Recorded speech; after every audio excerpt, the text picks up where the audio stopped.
40k, yes we can! Andy and Connor have work to do. Kin of the cause are feeling blue. Leagues of Votann are so much fun. Working together, we get the job done. Warhammer, can we fix it? 40k, yes we can! Hello, ladies and gentlemen. Welcome to Remembrancer Secundus, where today we are launching the first episode of Fixing 40k. And today, what better way to kick off a new series on a new channel than with my good friend, fellow Warhammer lore scribe. It is the one, the only Mr. Bones 40k, also known as Arthur Bones or Connor. Thanks for joining me today, buddy. It's good to have you. Yes, hello everybody. I'm Arthur Bones, real name Connor. No one has ever spelled Connor correctly. And it's fun to be here, and we're talking about a topic that I am uncomfortably passionate about, to the point where most people would say I've put too much in. I've put too much effort into understanding this specific faction. So yeah, so you'll know me from Mr. Bones 40k, which is my YouTube channel, but you'll also know that that's not what the @ is. So it's fun fact. This is a little bit of Arthur Bones trivia. That's kind of a joke if you've noticed it. Okay. You know how like every channel has an @ like if you want to @ someone, and it's usually like, oh, like if I were to @ you, it would probably be like @ the Remembrancer or whatever. Yes. I didn't think that far ahead because I didn't think the channel was going to succeed. And I just put an @ that I thought was really funny at the time. So my @ on YouTube is @thebonezone40k. But is it a similar situation with your Twitter and stuff like that, or is it just that one thing's a weird inconsistency? See, the Twitter was kind of a funny story. Because most of so Arthur Bones is a character, and that's what he is. When I'm doing Arthur Bones on the Mr. Bones channel, that's a more condensed version of my personality, and I try to make sure that there's a differentiation for him. Like me, Connor, I'm more off the cuff, I'm more casual. I like to think that Arthur Bones is more a condensation of the easiest to digest portions of my personality, which is funny because most people say that I complain too much on that channel. But I came up with this idea for the character long ago, before I even got into 40k. There's actually art of the character before he was a servitor, and before even the design before that, there was like several different iterations of the design, because I just wanted to have like an anonymous avatar to represent myself online.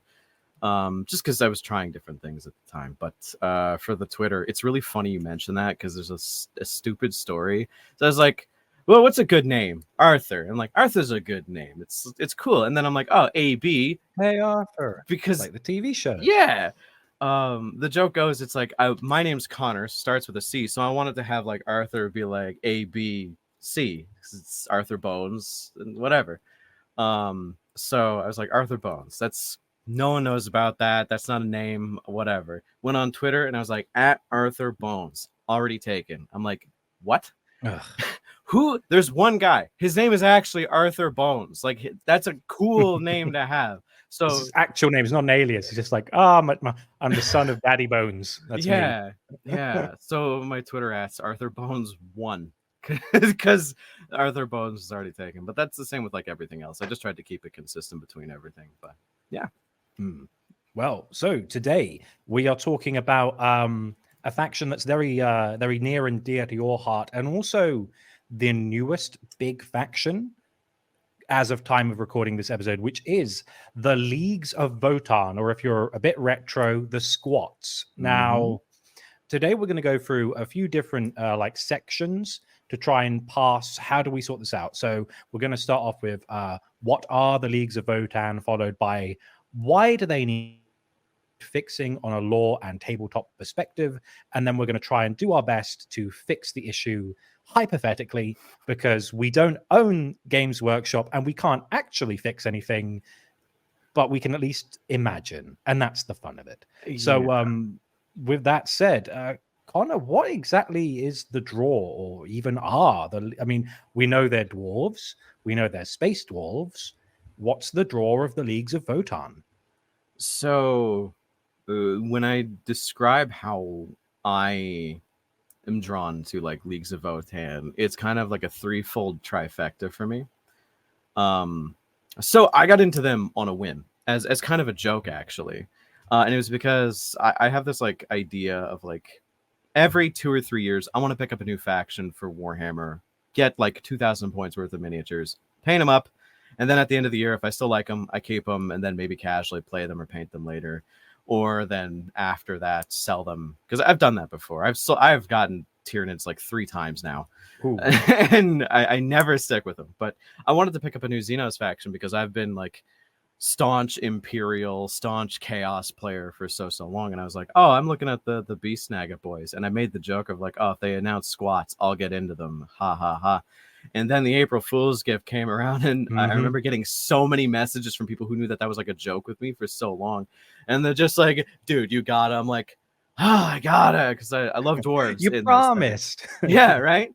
And then I started to see the miniatures, and this is kind of where I gotta break it down into the 3 parts. So first part, aesthetically, they don't look like anything else that's in the game for the most part. And for better or for worse, I could see why a lot of people are like, they don't look dwarfy enough, or the beards aren't big enough, or they're not Norse enough. But like, I suppose the inherent problem is if they go too much into that avenue, they're like a Space Wolves tie-in crossover, and it's right? like, ugh. It's like they're trying to do something unique with them while still maintaining the dwarf flavor. And I think that's kind of one of the things that people overlook. It's like, well, how do you make dwarves like in from a fantasy setting, sci-fi? It's actually a lot harder than you'd expect, because dwarves by nature tend to have, like, I guess for lack of a better way to put it, a very conservative mentality. So they're all about the past. They're all about like conserving what they have and not really evolving, just doing what they do because it works. So there's this like hyper pragmatic look to all of their gear. It's not flashy, it's not ornamental, it's all just like, it's built for functionality and nothing else. It's like when you see their bolters, it's like every single bolt gun they have is a drum mag, because it can contain more ammunition than a traditional one, and it's better for them. It's like all of their weapons are like short range weapons that can double as tools, but also good combat weapons. It's like the Slayer equivalent for us, like the Dwarf Slayers with like the Mohawks and whatever. We have the Chthonian Berserks. It's like they have heavy mining equipment that's also able to be retrofitted as like heavy weaponry, and whilst not going into the Gene Stealer cult mining equipment. Exactly, right? So yeah, and I think that's like a super interesting part about their aesthetic, where everything is purpose built and everything is made for the kin, and it fits into the second part, which is their lore, like the new Leagues of Votann lore. I love it, where all of them are like vat-grown clones that's made from like recycled and reshuffled genetic sequences to make them perfect for what they need to do, which is literally just hard labor working in the mines. So it's like all of them are built different, but they're all built with a specific purpose in mind that can be expressed in a myriad of different ways. So like they're short and stocky, because that means they take up less space on these ships, and that means you can have more resources dedicated to other things. I'm like, that's so genius to make clones make sense as dwarves. yeah. And they're like, just like, oh, remember Tolbar? Oh, he could swing a pickaxe. It's a shame he died. Well, why don't we make more Tolbars? What? Yeah. We'll make 50,000 Tolbars. That's a great idea. See, that's the interesting bit, because they don't have control over what genes are expressed. They have control over what positive traits are taken in, but they don't have control over what's made. A good example, one of the things that got me, the only, I guess, technical named character that we have is Uther the Destined. Okay. And he's one of the examples as to what I mean, where for some reason an ancient scheme and the best genetics were used to make him just at random chance, because it's supposed to be random, because they don't want to, they always want something new, but consistency is also important. And when he was created, his genetics were, and like the expression of his genes were so perfect that the forges of his hold immediately, like, they just flicked on, and they're just like, nah, we got to give him a present just for being born, and that's where the blade of the ancestors came from. He was literally the god roll of the Votann, just Right? like, ding, ding, ding, ding, ding, Yeah, yay! yeah. Like a Destiny 2 weapon, just like, yeah, I rolled after like playing for 12 years, and it's the same enemies over and over again. I finally got this perfect version of whatever bloody assault rifle it is. I haven't played Destiny in so long, but yeah. It's like in D&D, it's like you roll straight 18s on every stat. It's literally just that. That's what he was, and that's why he is like prophesized to be the best that there ever was. And I think that's like super, super interesting, because it shows that like they're a secular cult. Like, they don't believe in like religious mumbo jumbo, but they still have like a lot of practices that could be considered pseudo spiritual. Although I suppose it's more of a case of just like, statistically, he's the best possible thing. So we're living in the best time ever because statistically, he's got the gold roll. Yeah, follow him. He should be in charge. No providence, no divine right of kings. Just like, no, I rolled the dice. Mass criticals. Exactly. It's like, because of how they operate, it's like they always believe that everything is slightly better or everything is slightly worse depending on like the statistical variables, but like everybody serves an express purpose along the way. And then the final part is the gameplay aesthetic of them. Like, especially when they first came out in 9th edition, I fell in love because they occupy a niche. I don't know if you play like 40k. I don't. I play mostly casual games, maybe once a week. And even then, I barely know their game. But the big thing with them is that they occupy a niche that isn't really shown much, and that's a defensive army. In 40k, there isn't really a hunkered down, low mobility army, and that's kind of what drew me in, because the closest you'd have is Death Guard, and even then, Death Guard can be pretty attacky if you want them to be, because they have not the Iron Hands. I know they're quite ranged fighters, but I guess they're not at the back line. They're more ranged at the front. You can do defensive stuff, but again, for the game itself, like Iron Hands or Iron Warriors, like both of them would be kind of like, defensive siege kind of tactics, but like they still had the same pool of miniatures as every other Space Marine. So because of that, you're going to kind of be funneled into just using what's the best for that specific faction set of rules. But at base, every miniature for the Leagues of Votann was slow moving, decent toughness, decent save, and then when they came out, they had like so many benefits to just defensive stuff. Like, you couldn't reroll hits or wounds against them. You couldn't they ignored 1 AP, like armor penetration, off of all attacks, and they weren't as strong as Space Marines because they didn't have 2 wounds, and they all had 4-up saves, but they all had that like weird balance of having defense from other sources that makes them like super, super weird. Now, 10th edition Leagues of Votann, what GW did to them should be brought up on war crimes, but but I mean, I'm a vocal opponent of everything that 10th edition has done to the game, and this is a podcast about the Leagues of Votann, not the Kroot, but that hurt. That shit hurted. Well, I mean, now we got like an overview. I mean, we've already kind of slightly chipped into that. So let's talk about what's wrong with this faction specifically. Now, there's lore stuff and tabletop stuff. Before we get into the tabletop, I want to explore the lore. So, like you said before, these guys were launched, or they were teased, I should say, on April 1st, 2022, April Fool's Day. Yeah. And everyone's like, oh, squats, they're good. They're a good joke, Games Workshop. And then the day after or something, they were like, no, like, they're going to be an army. And everyone's like, huh? Okay. Real shit? Yeah. And so everyone was really excited. And I mean, I'm sure at the time you were also like, yeah, squats, let's go. Mm-hmm. And then they started to like drop, like they started to show off some of the designs. Like I remember the guy on the trailer had like the white armor, and he's quite stocky. Yeah, he's got this. I can't not make a comparison. It's like Deep Rock Galactic-esque like aesthetic, where he's got the bulky armor. They're never going to get away from that comparison, as far as I know. Like, I know it upsets me. But I'm anti Rock and Stone for Leagues of Votann because I played Oh. Leagues of Votann before I even touched like Deep Rock Galactic, which I know is like the opposite for most people. I just like them for them, and I like to keep the two separate. But like, I get it. I get it.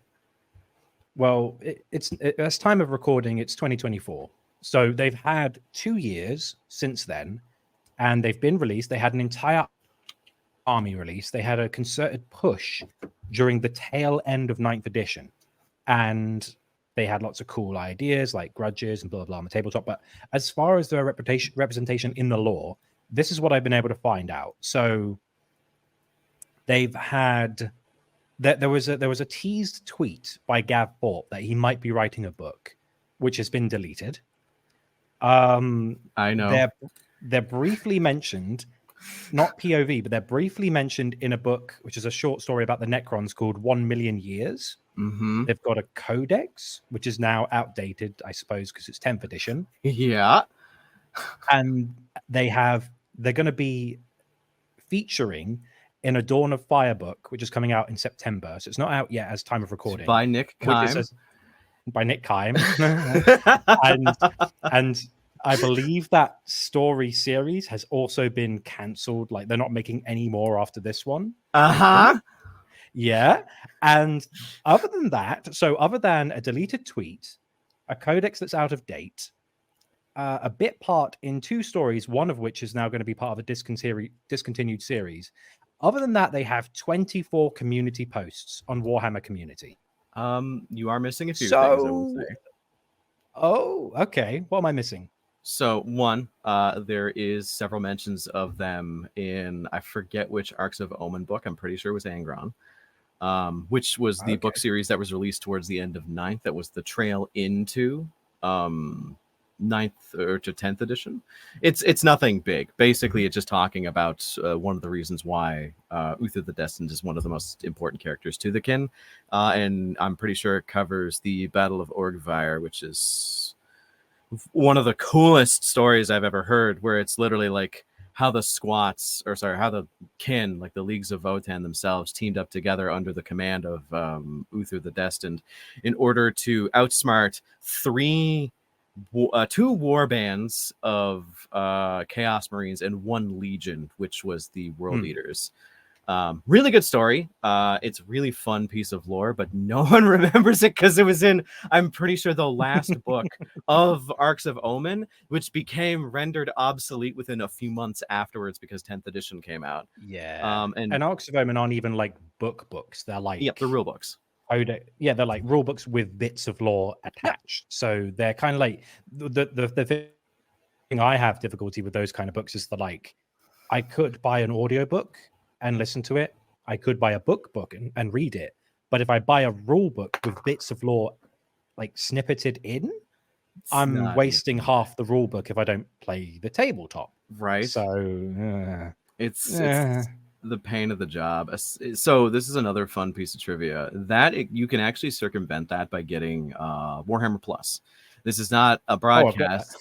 This is not an endorsement. I'm going to turn this quickly into an indictment. Because if you go on Warhammer Plus, they actually log all of these old rule books on there, and you can view them not for free, but like for the subscription fee, you can actually go and like read them. Unless you're in Canada, you can't do that. Ooh. Because of Canadian broadcasting laws, streaming services in general have to display, I believe, somewhere between 20 and 35% Canadian content. So any kind of streaming service that doesn't do that cannot technically, they have to tailor themselves to do that. But and fun fact, where are you from, Connor, for those who don't know? Oh, it's good old Canada. And it's Canada. It's really cool that Warhammer Plus, oh man, I wonder how much Canadian content that UK based product has. It's so great. It's frustrating, like you wouldn't believe. But outside of the Arcs of Omen series, there is like minor lore adjustments that have been brought up, but their canonicity is to be determined. There was that one mention This one's kind of interesting because it might have teased Chaos Leagues of Votann. It was in a single White Dwarf entry talking about how, from the perspective of a guardsman who saw, this is back when, to tease the Chaos Marine Codex that was coming out, there was an entry about how an Ironkin, like the men of iron that was there, went berserk and started to sprout like barbed tentacles because they were Leagues of Votann mercenaries that were working for a local planetary governor. And I'm like, that's pretty cool. It means they could be corrupted by chaos. That's crazy. And outside of that, the last thing is just the Necromunda stuff, but that's barely Leagues of Votann. That's more just squats, which there is a slight difference, but yeah. Not being funny, Necromunda is barely Warhammer for a lot of people. Like most people don't even read it. Not, I mean, no disrespect to Necromunda fans, but like it's one planet and one hive. So I think for like a lot of people who get into the lore, they'd rather hear about like, I understand it fits the niche of like, oh, a lot can go on in a hive city, and that's pretty cool. Mm-hmm. But then because it's so insular and its own thing, it's like its own mini universe that you then have to apply your focus on, which doesn't have crossover for the most part with the wider setting. Mm-hmm. Like you can be like, oh, Imperial Fists come from Necromunda, but it's like, yeah, but other than that, it doesn't really do much for the wider story. Yeah, which is a bit of a shame. It's a beautiful setting. There's a lot of like really interesting things that are a part of it. The squat lore is like super interesting, especially like with their like very minor interactions with the Van Star. But yeah. And is there like a good crossover between, as it stands, the Votann lore with the faction and then the guys who just happen to be on Necromunda? Is there like a nice crossover, or are they kind of like the rest of the setting, or are they quite segmented and kept separate? They are kept separate. For the most part, Necromunda has to kind of be separate from the 40k setting, like, because it would throw out pretty much the power level of the entire game if they started to throw like 40k miniatures in there for the most part. Like, for context, the standard issue Imperial Lasgun is considered like a top tier weapon in the game. It's actually like referred to as like military grade rifle, and it's like one of the best ranged weapons you can get. So to have something like a Space Marine show up with like a bolt gun, or like and then Kato Sicarius dropped into Necromunda and killed everyone with no problems, just done one afternoon. Yeah, it's like that. There isn't much of a crossover for the most part. I know there is like mentions of it, but the Prospector squats, if I remember correctly, and I mentioned this earlier, that like the only thing that I don't know a lot about is like the Leagues of Votann, or not the Leagues of Votann, the squats that are in there, like the Prospector squats. And so they're kind of the end result of what happens to like many leagues when they lose their core, the ancestral core, to the senescence or the senescence that's coming for them. Like they're slowly losing the ability to process things as quickly. Once they lose their core, their ability to reproduce and their ability to create new clone vats is kind of thrown out, and the clones come out a little bit screwy every time. That's what the Ironhead squats from Necromunda are. Keith, that one's dribbling over there. Oh no, we haven't got the core, have we? Yeah. So yeah, they're basically like the end result. Their technology is like basically so old and out of date because they haven't been updating anything, and they don't have anything way to update it. So they're just trying to find like STC shards and like put a possible core back together. I think their aesthetic is badass as hell. Like I love the mining robots and like just like the weird Mars rover style shit they got going on, right? And they got the weird runic stuff as well. That's like it's not quite Space Wolf Viking. It's weird, like futuristic, kind of like runic stuff. I don't know how best to describe it. Even it's just like it's a bit uncanny compared to what you would expect on, say, a Space Wolf. Yeah, no, definitely. It definitely, like, if we're talking about like regular Leagues of Votann instead of the Ironhead Prospectors, it's like the aesthetic definitely reeks of like once you've learned how to perfect your like equipment on like a technical level, that's when you can learn about artifice and decoration. That's kind of how it feels. Like they're decorating it because they figured out everything else. Now let's put some panache into it, right? Although, no matter how cool their armor is, the like big greatcoats, like that guy on the bike with that big jacket is like the coolest looking miniature ever made. Don't at me. It's No, just you're right. I love a squat little guy with a gigantic coat with fur lining. Just like that is really cool. Yeah, I like that. the Hernkin as like a range are so interesting, and I'm glad that they expanded upon that recently. So yeah, the Hernkin Pioneers are like one of my favorite aesthetics for the entirety of the army. That's why. So this is going to tie into something. I think this was off call, but you mentioned that you have a list of all the Leagues of Votann miniatures. I feel like this is a fun segue. I mean, I was going to say we could talk about the tabletop, but like, got a web page open, and I've done like a recce of counting them from what I can see here. So from what I can tell, and I'm probably wrong, it looks like they have like 5 unique models. I'm seeing Karl Yokt Grendok. I'm seeing the Ancestor's Wrath. I'm seeing Grimnir, and then I'm seeing Ufar, Einir Champion, and Karl. Just Karl, not Karl Yokt, just Karl. Yeah, just chilling out on a rock. Just a regular Karl. I'm just going to call him Coral. Coral. But other than that, looking at the rest of them, you got like the big vehicles, like the Land Fortress, the Sagittar.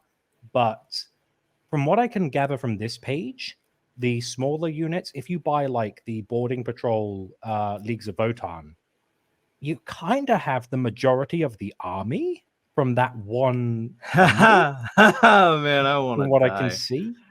Yeah, you're. Am right. I wrong? No, you're right. So the Boarding Patrol, that's not available anymore.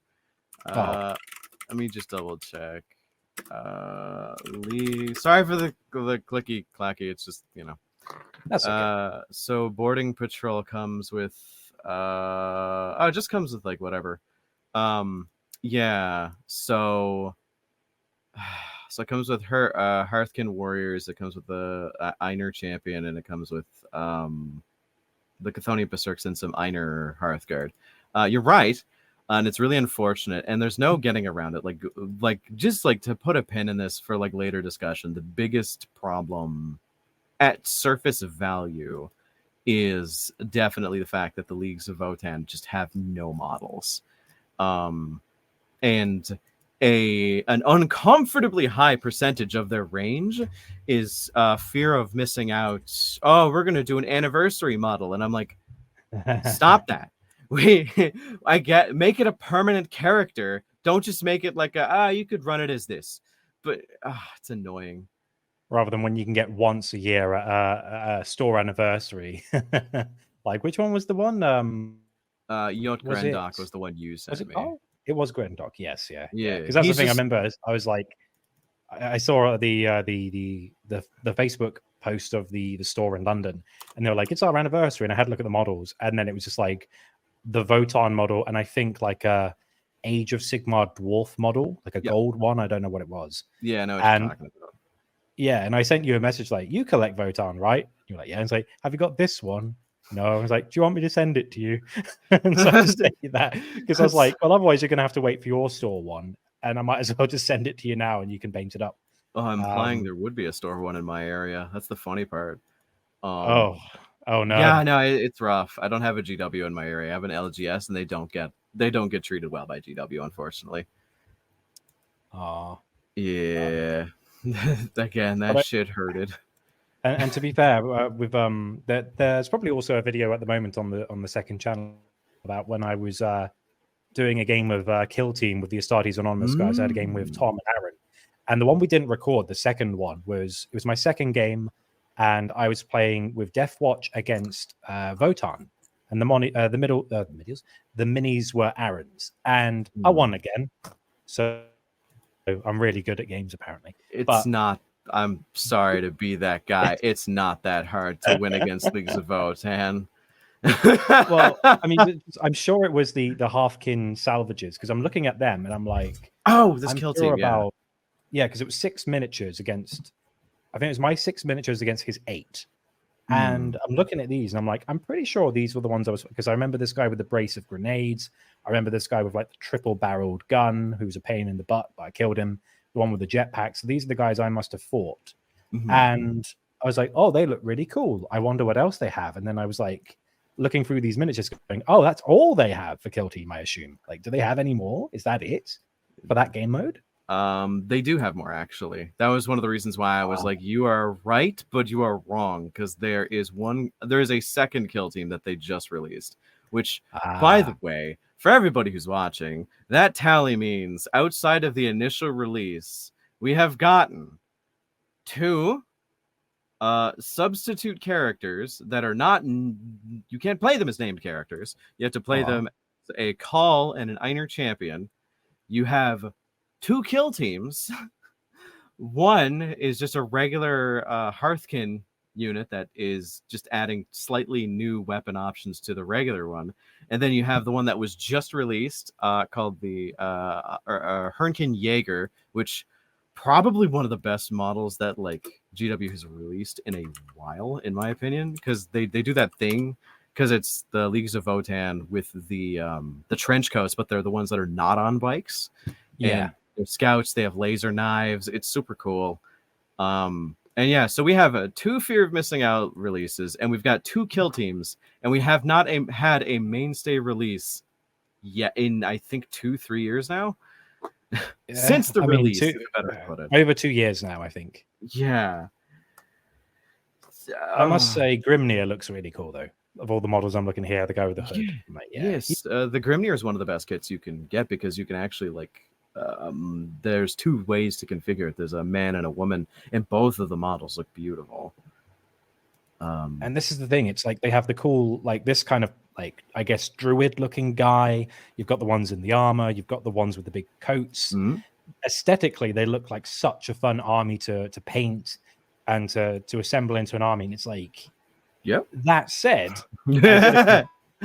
comparison, I had a look at 9th edition and 10th edition Space Marines that have been released since their release. And from what I can tell, they've had 9 unique minis, and they've had 9 from 10th edition, and 18 unique ones for 9th. So that's 27 unique models standalone. So like your Terminator captains, your Chaplain Terminators, your Primaris Lieutenant. It's sad. It's sad seeing the Votann being so not even ignored. It's like they had this really promising faction they released, and then they just kind of abandoned it. Yeah. And I don't know why. Like, is it just they're lazy? Is it just that maybe the sales weren't where they wanted them to be? Have you got any opinion on why they've just kind of not done much with them? Oh, trust me, I have a lot of damn opinions about this. Before I do, I just want to post this. This is so we're going to like. I have 2 key points that I want to make, and well, I have 1 major point, but I have 2 kind of things to mention to precede it. So I'm gonna post a miniature to you just back on like Discord. So this was in the kill team for the Salvagers, and with every single kill team that's out there, there are 40k rules for every miniature in that. There are no rules for this miniature.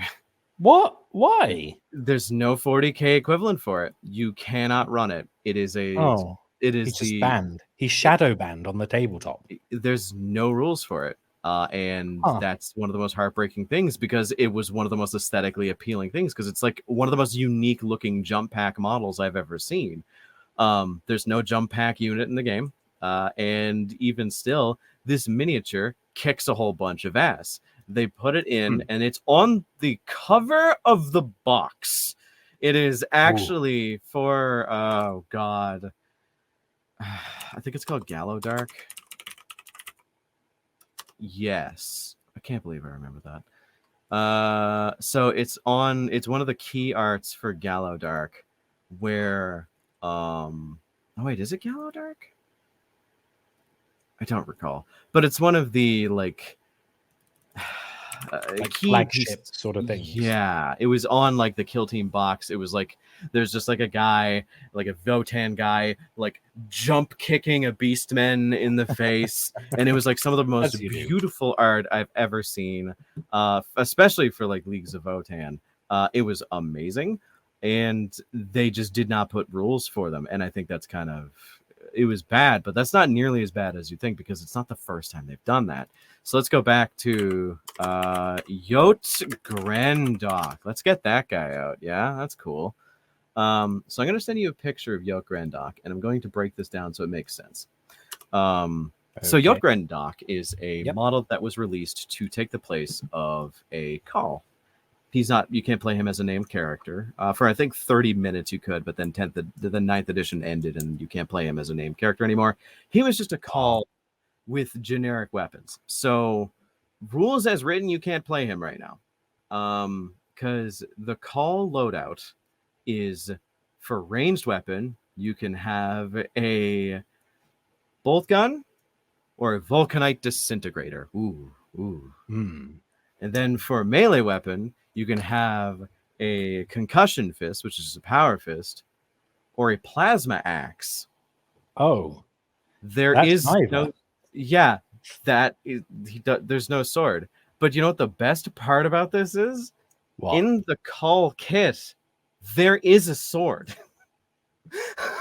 The sword is used to make Uther the Destined. Now you'd be like, oh, so you can run this guy as Uther the Destined then.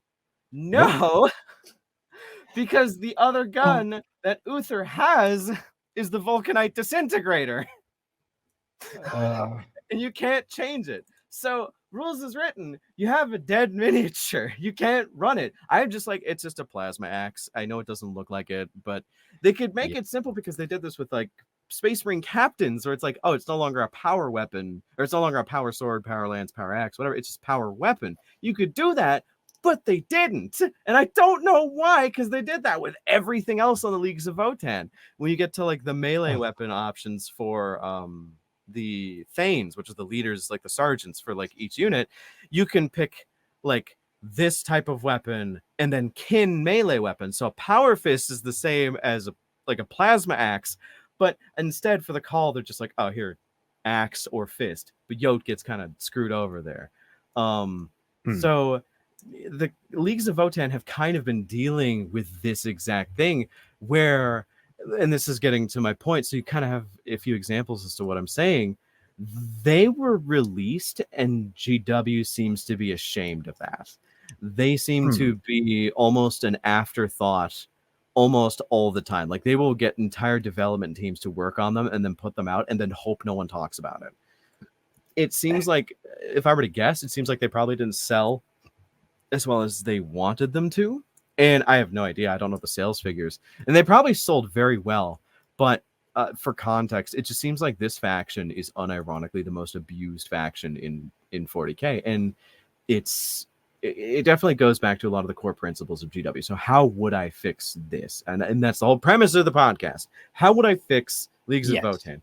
And I mentioned it before. Sorry if you want to cut in. Like, if you have anything you want to say, I'm very passionate about this. No, it's all right. Before we unbottle that, I just want to say, like, it almost seems like, again, they're self-sabotaging. Yeah. Like that whole thing where you were saying about there's no rules for this unit at all. This guy here, you can't use him as this particular type of unit because of the combination of weapons. It's like, surely that wasn't an oversight. That seems almost like malicious intent to be like, to prevent people from playing this faction, let's put these weird inconsistencies in that make them so obtuse. No one would ever stop buying our beloved Space Marines. And I love a Space Marine, but like, these guys are really interesting and cool looking. And it seems like they haven't been given like opportunity to thrive, because they've almost been like, it's like the idea of like a graduating child, like a child when they grow to the age of 18 and you kick them out of the house and you go, right, you've got to make your own way in the world now. And the Votann's been kicked out and they're like, I don't have a formal education yet. Yeah. I'm 2 years old. And they're like, no, you'll manage. And that's kind of what's happened. They've been given no tools to succeed in the brutal world out there almost. It's so insane because I get it. It's kind of like a unique thing because their release is kind of unprecedented. I know it seems like it's a bit of a hyperbole, but it is true. Like, GW hasn't released a from scratch new faction in quite some time, like for the game itself. Like you could be like, oh, but like the Death Guard got the entire Death Guard re-release, but I'm like, that's the thing, it's a re-release. It's a like they gave them an entire army.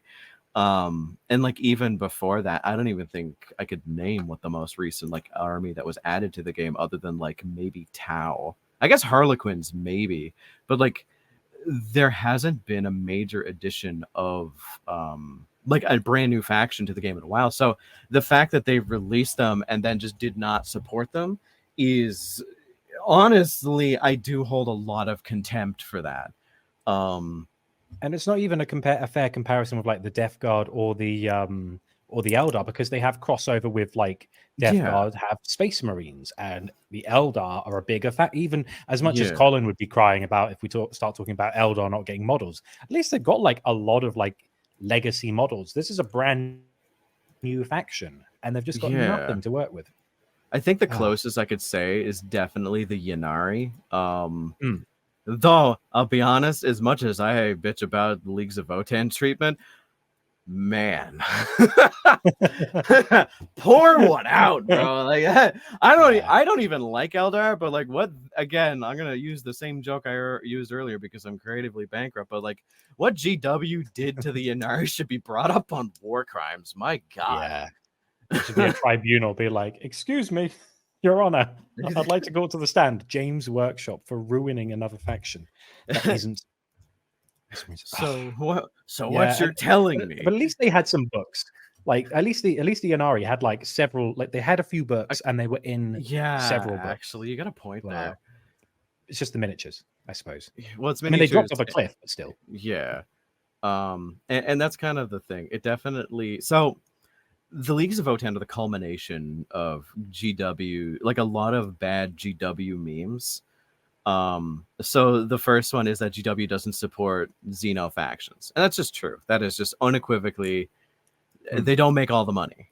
Like it's just true. And for like other factions, that's fine.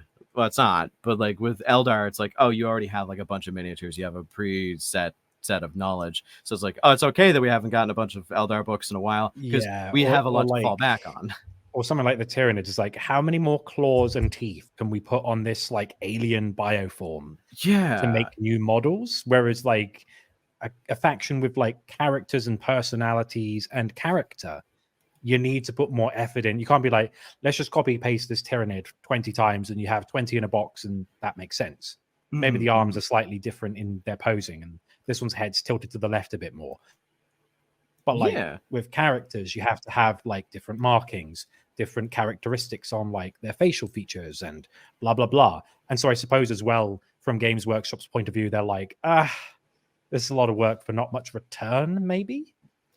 It's likely that. It's likely, again, because like, why make a little bit of money and make a vocal minority kind of happy by releasing some new Leagues of Votann models when you could be like, oh, here's a melee Space Marine unit that you can use in almost all your armies, and it's Primaris like, Captain on bike. Yeah, Primaris it's like Captain with jetpack. Primaris Captain with mop and bucket cleaning up the guts of his enemies. Like, I'd buy that. Yeah, it's like, why not? That's the problem. It's just that like, why would you do that? Like financially, it doesn't make sense. But that's the problem with like Warhammer as a whole. They just don't support these units, and that's for someone like me who likes the faction. I get it. At the end of the day, there has to be like a financial incentive to make it, but it does kind of harken back to a lot of things that I kind of discuss with like, I do a lot of live streaming, and one of the common topics that we discuss is just like, where does the appreciation for play stop and the desire for financial incentive begin? So there's a book that I've been kind of piecemeal reading because like actually finding a copy of it is impossible. It's the beginning phases of GW and like where they started, how they like where the first store started at. I'm pretty sure it's like Nottingham, right? If I'm correct. Yeah, well, I mean, that's where their headquarters are based, and I think that's where they started out. Yeah, the first store, like it looks at like the original basis for like where they started, how they started, what they were doing, and so on and so forth. And it's like you kind of can see that they started to like fire off people who were like completely obsessed with like the financial aspect of it, but money was always kind of like a base idea for them to succeed. So it was always that balance of how can we make money while also trying to satisfy these people on a continuum, because that's what 40K is. It's like one of the only games on the planet that exists on like a 30 to 40 year continuum where you can take, like, even if you like use nothing but Primaris Marines, you can get a first edition book and you could still run a game with them. You just have to adjust for scale, and you can just see the changes as they happen along, like, again, this continuum that I find so interesting. So opinions do change, but there's like a bunch of trends that kind of pop up because of it. And it's Space Marines make a lot of money, so they will always do that, and they'll rely on the safe bet. Xenos factions is always hit or miss. Sometimes they can make a lot, and sometimes they can make a little. People will constantly cry out and be like, "Oh, I want these models," but a lot of times when GW like panders to them, it doesn't work. So, and even from I assume maybe you've had a similar thing where, with my perspective, occasionally on the main channel, I'll talk about Xenos characters. They do not compare even slightly to a Space Marine character video. No. I do a video on an Ultramarine, which is like the most vanilla, like of all the Space Marine like factions. They will still outperform a video on the Orcs or the Tau or the Necrons, bar none. And that's just kind of the reality of it. But the weird thing about Warhammer as well is kind of its own perpetual what's the word? It's its own perpetual motion machine. It's like you can have tabletop games like the Fallout one, the Star Wars one, etc. But the fan bases aren't, their core isn't tabletop. So for them, it's more of a passing, oh, this is a weird gimmick. And then, oh, a new Fallout game's out. And then they'll stop playing the tabletop. And they'll go back to playing the video games. Or with Star Wars, oh, a new film's out, a new TV series. But Warhammer, because it's primarily a tabletop thing, I want to say is kind of immune to that, because it's gotten to that point where, I don't want to say too big to fail, but it's like, it's at that point where it has such a monopoly, such a stranglehold on the tabletop zeitgeist, that it's like, okay, no one's going to outcompete us, and our fan base is massive enough as it is to self-sustain it. Just cater to what already works, I suppose. You're very right. You're actually so right. It's actually scary because by the way, I don't know if I mentioned the book. The book that I'm talking about is called Dice Men. Have you read it? I have not. I would highly recommend it. It's not an audiobook, but again, it just goes over like the history of GW. But that's actually the entirety of GW's like business model. So how they started was that's where the name like Games Workshop came from. They were literally just three guys in the middle of like fucking nowhere, I think Nottingham, that north of England. Yeah, they rented out their flat and then like had this like small area in the basement where they would produce board games, and not like tabletop games as we knew them, because this was like 1970, 1973, something like that. And what made them popular is I'm pretty sure illegally got a license to sell D&D, and they were the only people who were selling like the original like wood red box of like D&D and advanced D&D, or sorry, basic D&D and advanced D&D. There's a fun little bit where they lied because they were sent a letter that was like, oh, so we just want to double check. You guys are like actually a company, because they were registered as an LLC. And they're just like, oh, so you guys are just a company. We checked to make sure you were. We just want to make sure that you weren't three guys in some apartment selling shit straight out of it, which they totally were.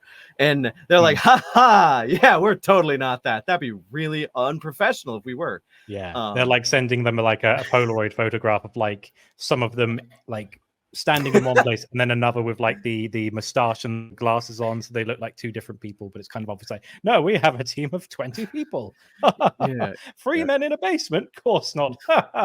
So they started to sell D&D, but the thing that separated them from the business model is I believe there was like I'm probably misremembering because it's been a while since I've read any section of this book, and trying to get a physical copy, it's pretty expensive last I checked on Amazon. But I want a physical copy. I don't want to read this digitally, and I usually do audiobooks, but like reading digital books is like really tough for me. I have to have the physical thing in front of me. But if I remember correctly, the reason why they got so popular is they had a buddy who had like a casting press for trophies for like local sports games that specialized in making little pewter molds of little dudes. So they discussed with him, and again, if I'm wrong, I'm probably misremembering, but they used these molds to make the original like run of pewter miniatures. See, back then for war games, which was typically, if I remember correctly, actually like more of a Western hobby. Like it was more of like a North American thing. They would use like paper cutouts for these miniatures to represent it. And again, back then there wasn't really many fantasy options for like wargaming. It was just like pike and shot, knights, and whatever. So they would be able to print these miniatures, and they found out that that was kind of the biggest business model thing that was like a game changer for them. See, D&D has historically never made that much money because once you buy the box, you can't really like copyright imagination. Yeah. You get the bits to get you started, and then the game is imagination, which is free. Yeah. I've never bought like D&D miniatures. I've always just been like theater of the mind, and that's kind of always been the problem. But what the original Games Workshop did, partnering up with another company called Citadel in order to market like paints, is they found that like they would sell D&D at like a lower than market price because they would also market miniatures for the game themselves and sell them in like these like little blisters for like 20 cents on the dollar. And it's crazy how much money they made on it. And then they found out that like the more money you sold, the more miniatures you sold, the more money you made, because more people would see the miniatures. Like you'd go to your buddy's D&D game back then, and they'd be like, okay, here's my little paper cutout square, or like my marble on a base that I'd use for like my +5 paladin goblin, whatever. And then some guy'd show up and be like, oh no, here's my crudely made pewter miniature that looks like an actual orc holding a sword. And then everybody'd be like, where'd you get that? And then eventually people start to get better at painting them. And then the painting like ceiling gets higher and higher, and more people start to paint, which means more people get better at it, which means you get really impressive ones, which get even more impressive over time. Exactly. And then it just perpetuates. Yeah. And it goes into, because like Warhammer, like first edition, like the fantasy game, I believe released in 1973, 74. That was not a war game. It was actually a skirmish based RPG. They were trying to basically make their own D&D so they could sell miniatures. And that ended up developing further as they found out that people just liked having a lot of miniatures on the table, because they would release side games like Mordheim, and people would be like, oh, I like having my own custom warband from Mordheim, or like the prototype from Mordheim. And eventually they kept releasing new editions, and then the second edition they were like, instead of just having characters and name guys, let's add units. Like, this is a unit of 5 archers, and then people would have to buy 5 archers, and then like that's a lot of money, because like people, they found out like just how much they would sell, rather than having like a few characters having what is equivalent to like a barroom brawl, beating each other over the head. It's like, no, I've got an army, mate. Like, no, I'm not just like some guy like smacking this guy in the head. I've got like 20 other guys, and we're gonna have like an actual war. And you're like, what an intriguing idea. And then third edition Warhammer Fantasy came around. I know it's gone by different names prior to this, but then third edition came around, and then they're just like, let's just dispose of all RPG mechanics and just make it a war game, copying those Yankee gentlemen who keep doing this stuff. And that's because the miniatures have always sold more than the game itself. The rule books, once you have them, you can't copyright stuff that I've already read, so I could just do that. So them providing miniatures has always been kind of the staple as to their business model, because the game isn't what people are buying, it's the miniatures, right? So in modern day, that practice has kind of gone to its extreme right now, where they're cranking the prices up on miniatures, and they're like, if they're not selling, they're not promoting them. And that's the problem. They're looking for that kind of fast cash, and it's And And I they're suppose the frustrating thing specifically about Votann is that, again, you buy that starter box when the army launched. You basically have all the models. There's no new rulebook to buy. Like you buy one thing, and you can't charge more money after, because like I assume they just had this massive spike of sales, and then it's like it completely fell off a cliff because like, well, the rulebook's out. People are already going to be making like PDF versions and scans and copies. They've already bought the army. They've got enough to play the games. We haven't got any variety models. Rather than organically making more models and build up hype and progressively make them better, it's like, well, 10th edition, we need more Space Marines. We'll just do the Space Marines. We need to do new Space Marines. Yeah. So on top of that, I'm gonna kind of build off of your point there. So this is going to kind of be like, it's like slicing off your nose to spite your face kind of deal. So 10th edition, I have so many goddamn problems with Warhammer 40k 10th edition. I could go on a screaming match with anybody, toe to toe. I will come to blows. I will scorch the ground upon which someone stands if they disagree with me on this, because I think 10th edition is probably the worst edition I've ever played. I can have fun with it because it's like saying, the worst edition of D&D is still pretty bad. But I mean, like, D&D is kind of predicated on the GM. It's like, if you can tell a good story, you can still have a good time with the game, right?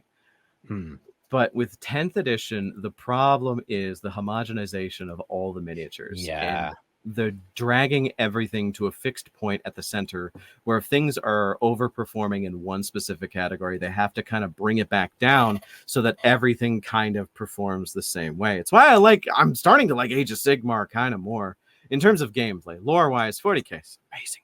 But like the play style of it is there. And I'm going to show you something right now that is one of the most depressing things that I think about on a daily basis.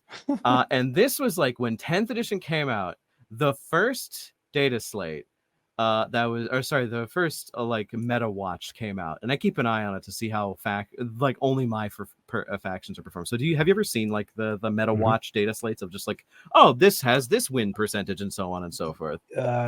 Maybe at a glance once or twice, but never like looked into it properly. Okay, so this is going to be like super simple. So I'm going to post this here. This is a rank of every single army at the beginning of 10th edition, and this specific rank shows that like if you are like at a tournament and you have the like, say you are a 5 out of 10 in terms of skill and you're fighting another person who's a 5 out of 10, this is your chances of winning with that specific army. So what GW wants for 10th edition is that everybody should be as close to 50% as humanly possible.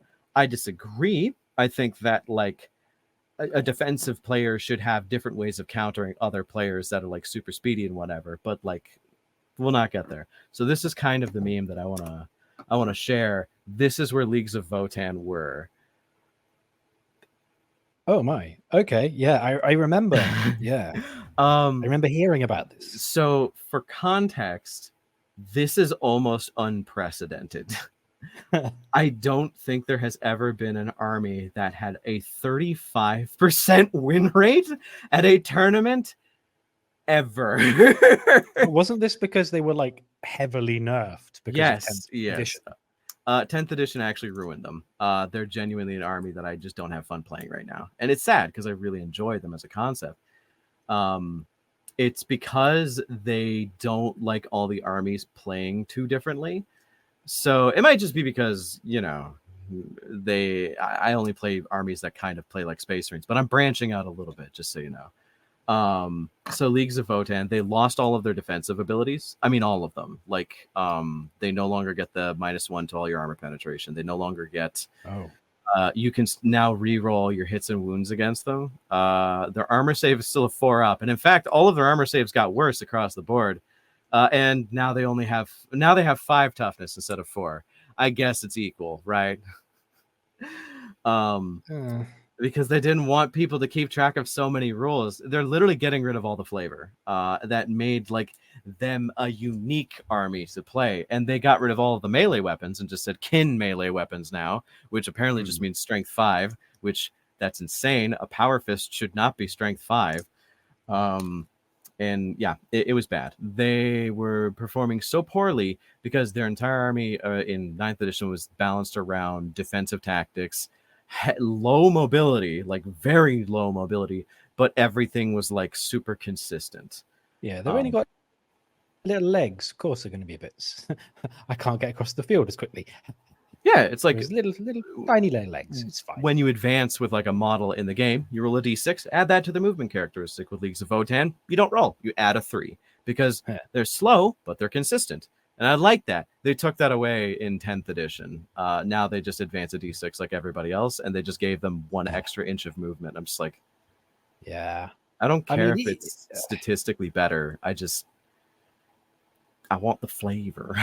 Well, even I remember Eli from Deadlifts of the Dark Gods. He was saying back in 8th edition, he preferred so much more that even without the Votann in this particular case, every Space Marine chapter had a different like gimmick with their rules.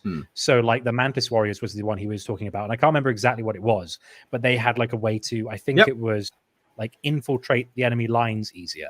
And then if you had another obscure chapter, like, I don't know, the Consecrators, they'd have a rule.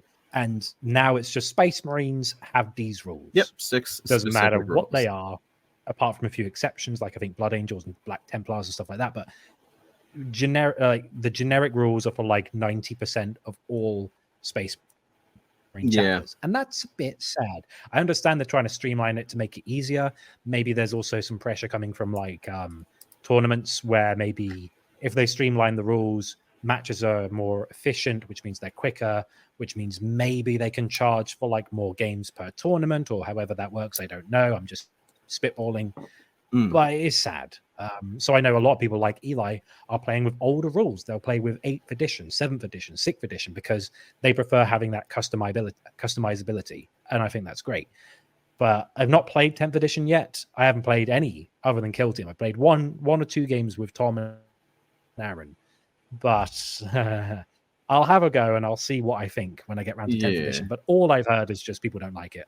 It's very bland is the only problem. And it's one of those issues with like a lot of competitive nerd games like this where Games Workshop likely, and I'm speaking from my perspective. I should say this now. Like, if anybody who's listening to this and they're like, "Hey, you're wrong," you're probably right. I am speaking from my experience as a customer, as a player, as someone who's organized like casual tournaments. That the majority of the game is balanced around the tournament play, like high level tournament play, mid to high level tournament play. So they want to make it so that anybody can compete on the higher end, expecting that to be the main reason why people play the game. When I play, like, I think this is going to make more sense to people now that I've kind of played like Magic the Gathering Commander. I play Warhammer 40K the same reason why I play Commander, and that's because it's a social thing for me. It is a social format. I enjoy, it's a pretense. I don't play the game specifically because I want to play a game of Warhammer so that I can win the game. I play the game because I'm getting my mates, we're hanging out, we're going to be rolling some dice, moving some mice, and we're going to be shooting at each other, we're going to be making jokes, like saying memes and shit, and it's going to be great. And we're going to have that like kind of back and forth. We're going to have some banter, we're going to have some like a lot of threats, an uncomfortable amount of threats. And that's why I play 40K. I don't play because I want the game to be super, super balanced and super, super like, oh, I can't believe you did that. Like, man, as you roll the dice and shit. Want that. I want to have like super flavorful armies that have a shitload of rules that like I think are super, super cute and super, super fun. I like, how do I put this? Like, I'm definitely with Deadlifts for the Dark Gods. I'm definitely with him on this. Where like, the older editions that gave you more options, even if they were bad options or even if they were good options, like I don't care if there is an objectively better choice. I will always choose the more flavorful option out of the group.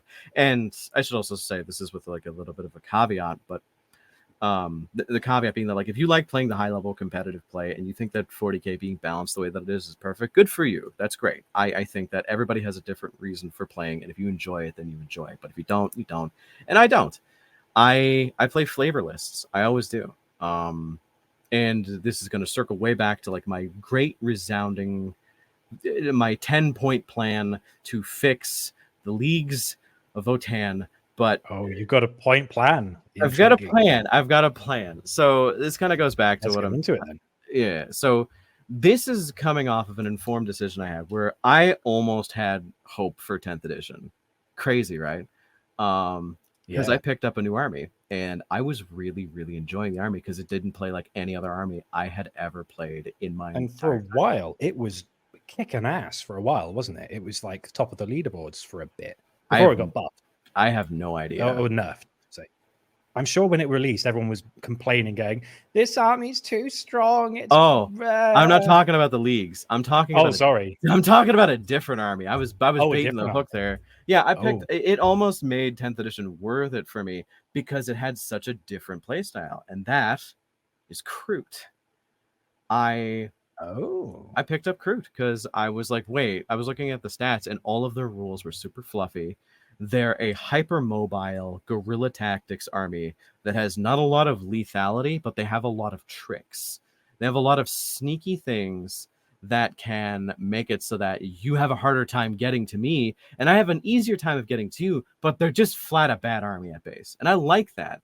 I like an army that makes you think and makes you have to play the game. Like they had a bunch of stratagems that were like the big one was like you could get a war shaper, which is one of the new, because they added 3 new shapers to the lore, which is cool. So there's the war shaper. If you put a war shaper on a unit, you get to use one of the faction's abilities, like the stratagems, for free per turn, and you could use that as many times as you want as long as you had other war shapers. And one of the big ones for that is if a Kroot unit died, you could spend 2 command points in order to bring that unit back and then put it in strategic reserves and then do some flanking shit. And it's like super guerrilla tactics, and it's super like it's in and out. You're ducking and weaving because like if anything got a hold of your units, they're balanced on the fact that they die like really, really easily. Like they have no toughness. They are made of paper, but like there's just something there that they're hyper mobile. They move super, super fast. They have like a stratagem that's like, oh, if I use this stratagem, you can't target this unit unless you're within 12 inches of it. And I'm like, oh, that's cute because they're like ducking, taking cover and whatever. And then there's like the fact that you can get free stratagems because there's a resource in the game that you get 1 point per turn to spend. And for them, like the revive stratagem is 2 command points, and that's like that was big. So you always had 2 in the chamber, or you use the free revive you got from your war shaper, and that was cool. And you could do that every turn, and it benefited you because your army's made of paper, but you could bring them back if you were lucky, if you had the points or if you had a war shaper attached to that unit. The characters didn't come back when they died, but like yeah. And I was genuinely enjoying it because I was losing every game, but I was having so much fun. I wasn't losing because like I was winning games very, very closely. And like most of my army would be dead, but I dedicated some sneaky like redeploy tactics and whatever. And then Games Workshop within the last 2 months, you know, they say good jokes come in threes. What they did to the Kroot should be brought up on war crimes. Where's the Geneva Convention when you need it? Go. I want you to know that they changed core mechanics of the game that made the Kroot like not even just like they didn't directly target the Kroot. They made core mechanics of the game that the Kroot used almost unusable now. So 1, no longer could I get free stratagems. That was the entire game got affected by that. Aww. If you had a rule that made you have free stratagems, it reduced the stratagem by 1 unless it stated a specific 1 to a minimum of 0. And I'm like, okay, whatever. And then it's like, oh, you can no longer use the same stratagem more than once in a turn, even if you have a rule that says that. I'm like, okay, that's another part of the war shaper that got nerfed. That sucks. You can only use revive stratagems once per game now, which okay, that my tissue paper army is now dying quicker. And they changed the range on the you can't target my guy unless you're within 12 to, oh, you can't target my guy unless you're within 18, which most guns in the game are 18 anyway. So, and it brought Kroot back to that anchor point directly in the center of the board where they don't do anything too good now. Like, they're not a specialist army. They just move a lot and have shooting similar to the guard, but they don't have tanks because they want people to buy Tau mechs and Tau tanks to supplement your Kroot. I'm like, I don't want to do that. I just want to play Kroot army. Yeah, I just want the Kroot. Yeah. Tau are boring. Oh, Yeah. have you seen where they are on the rankings? Just above the Votann. Oh. It's so rude. It's so rough. It's so rough. Well, with that sadness aside, then, okay, so there's obviously a lot to try and theoretically, and again, like we don't work for Games Workshop. Yeah.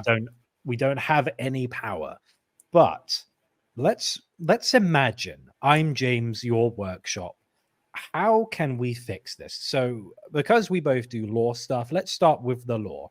Now, the obvious thing to say with the Votann lore is they need more books. They need more books. But the problem with like a book is it takes time to write. Hi everyone, post-production Andy here. We recorded this like a few weeks before they announced the High Carl's Oath by Gav Thorpe is going to be coming out for the Leagues of Votann. So anything you hear like after this, bear in mind, we didn't know, and two, we are prophets. So if we need to do a sharp injection of lore for Votann, how are we going to implement this? So I'll start with the basic, which would just be like, I'm writer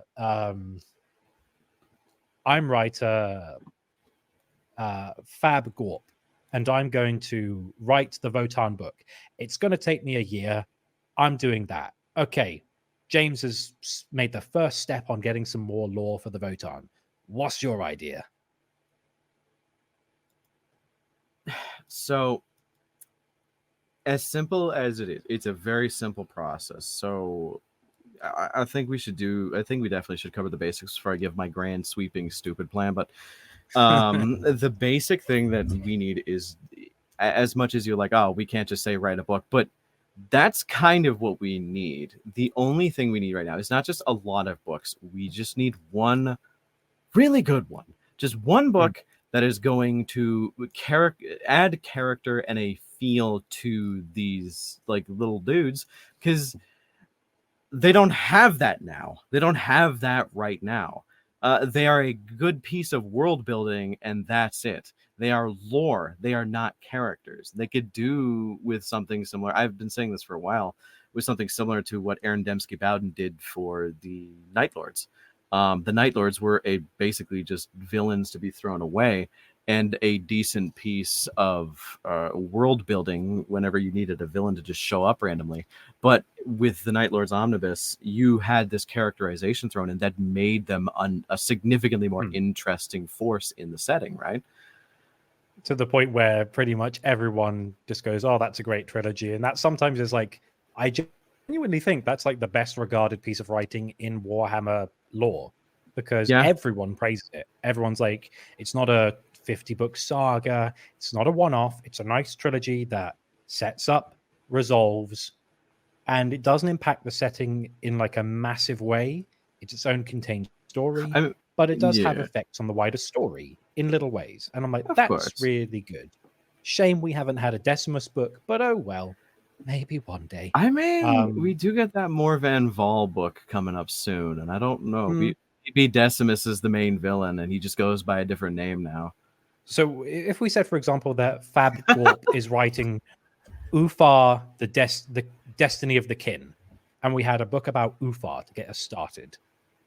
He's the flagship character, right? No, I think it shouldn't be a named miniature. I think that we shouldn't touch them. I think the best way to go about it is literally just to start from scratch. Not like rewrite anything, but the best way to describe the way that I would write this to make people interested is I would start from the perspective of an individual whom like a fresh clone, like not even a named guy, just someone who just like they're out of the vat and they have to learn about the society. There was like a problem with the cloning process and they have less knowledge about the basics of this area, and they have to learn as they got go. corrupted. They have to find out why there's corruptions in the core. Yeah. And they're like, oh, we can't maybe dispatch the guys that are actually like perfectly made. We'll use some of the fuck ups who've just been born from it to fix the problem themselves. They should surely know intuitively what the problem might be. They'd know it when they see it because they're flawed like our machine thingy. Maybe. Yeah. And from that perspective of like a flawed individual, you get to learn about the society, and it gives you like more room for just building the setting of the Votann and showing like, I don't know, what do you know about the Galactic Core? I don't know anything about the Galactic Core. I didn't even know there was a thing until I read the books, or until I learned about the Leagues of Votann. I was like, oh, it sounds significant, I guess. But yeah, so because of that, I want them to just write from this perspective where we learn with the character in the book, and it gives people this opportunity to latch on to individualistic details. Like my custom Leagues of Votann like my specific league is based around this idea of mining and merchantry, because I love that aspect of the leagues where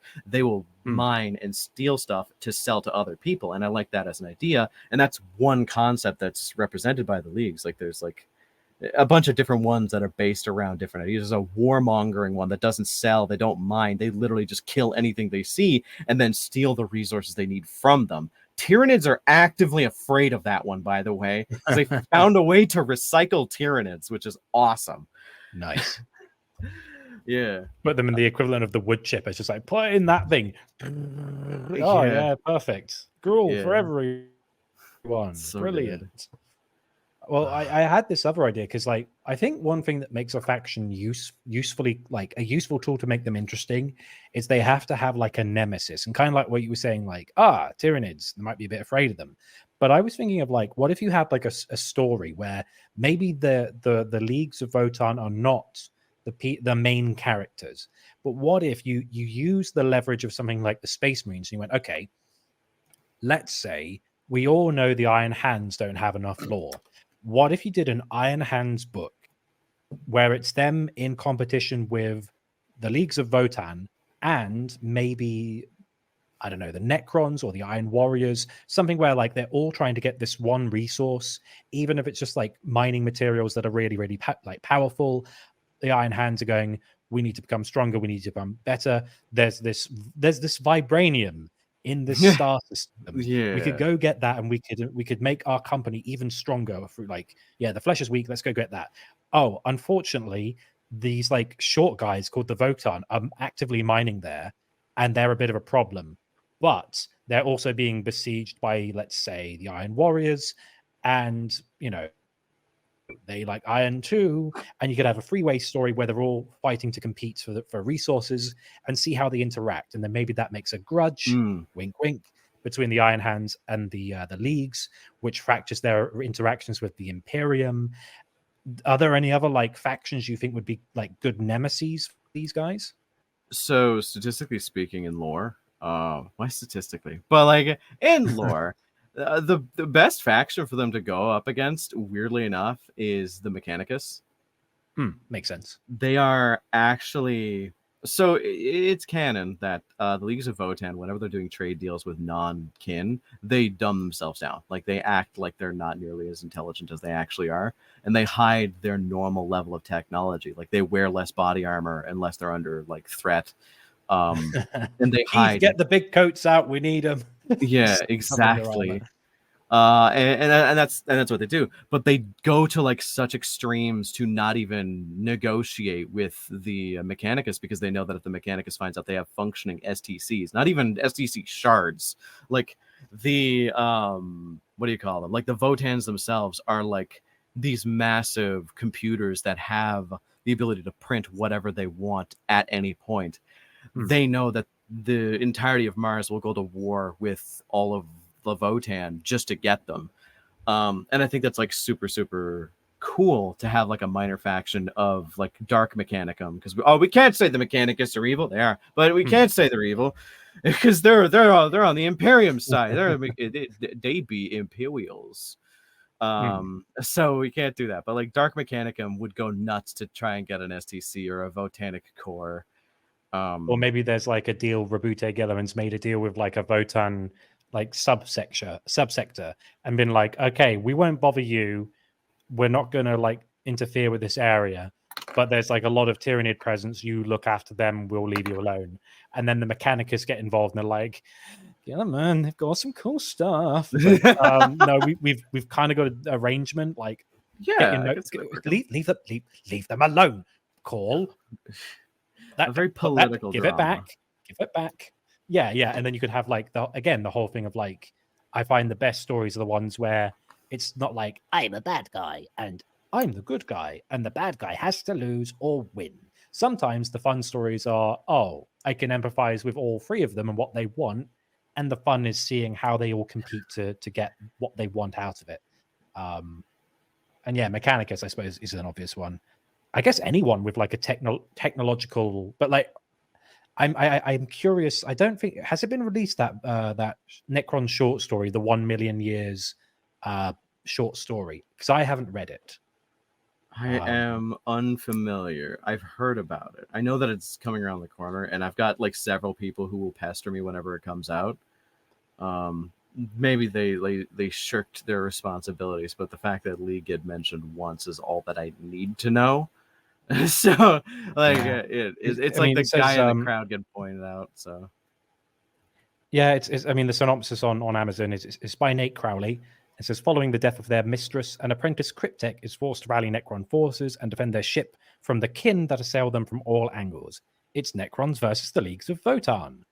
That's interesting, because like cool. In theory, does that mean that they can recycle Necrodermis? I mean, it makes sense. Maybe. Well, because like that'd be fun. Leagues of Votann have probably, I'd say, like top 5 most advanced technology in the setting. Yeah. I mean, looking at the reviews, there's like 5 star, 5 star, 5 star, and then there's one guy going, "It's not as good as Twice Dead King." It's like, yeah, but it's like, what's going to be as good as Twice? It's a short story, man. Come on. Of course.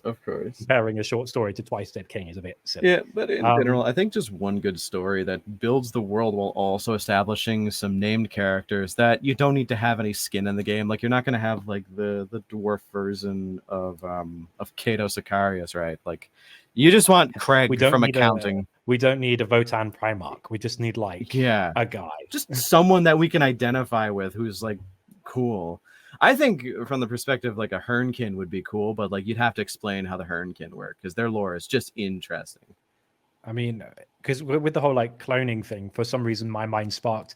What if you had a story and it was just about like all the successive clones of this one guy until they like became extinct? It's like, oh, you had like several stories of like the descendants of this one character and seeing like, I don't know, maybe this would be there could be some intrigue in that regard. I don't know. It's like the trouble with them at the moment is, again, it's like sad to say, but like they're such a footnote.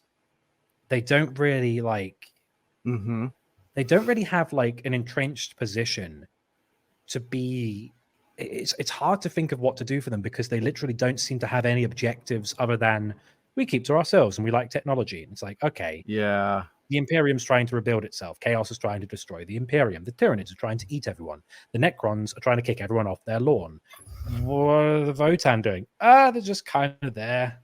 Yeah, it's pretty rough. I do think that like giving them like a designed objective and giving them like a designed enemy, at least one or two. Because I mean, like the oh god, what are they called? The World Eaters and the Purge have sworn like a forever permanent vendetta against the Leagues of Votann. And I know the Purge are still actively hunting them because of what they did during the Battle of Orgvire, but it's wacky that we don't have any like major thing. Because like we even know what the world, what like the craft world of Ulthway is doing right now, and it's probably getting murdered by Night Lords. Like we know that much. We know that there's something going on. I don't know what's going on with like the leagues or any of the leagues other than like we know what happened with the Mad Core. The Mad Core was cool. We could do something with that. we know that the Prospector Squad. It's really sad day when your Necromunda equivalent is getting more lore than you, right? I mean, it's kind of sad that, like, with the whole thing you said about like the Mad Core, it sounds like on the outset a lot of their lore had already been like established and then like cauterized before we could get into the nitty gritty of like, oh, what happened? It's like, oh, it's finished. What? Oh, Yeah. I know more about it.